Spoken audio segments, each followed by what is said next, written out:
2026ஆம் ஆண்டு சட்டப்பேரவைத் தேர்தலை எதிர்கொள்ள தேவையான நடவடிக்கைகளை மேற்கொள்வதற்காக திமுகவில் 5 பேர் கொண்ட ஒருங்கிணைப்பு குழுவை முதலமைச்சர் மு.க.ஸ்டாலின் அறிவித்துள்ளார்.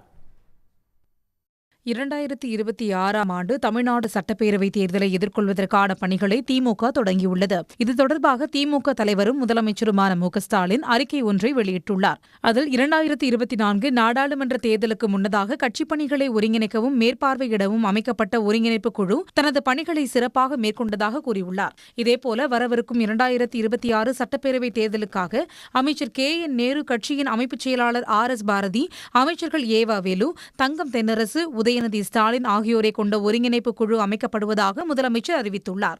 இந்த குழு திமுகவில் மேற்கொள்ள வேண்டிய மாறுதல்கள், அமைப்பு ரீதியான சீரமைப்புகளை கட்சித் தலைவருக்கும் தலைமைக்கும் பரிந்துரைக்கும் என்றும் தேவையான நடவடிக்கைகளை மேற்கொள்ளும் என்றும் அவர் கூறியுள்ளார். உடனுக்குடன் செய்திகளை தெரிந்து கொள்ள சன் நியூஸ் பெல் ஐகானை கிளிக் பண்ணுங்க.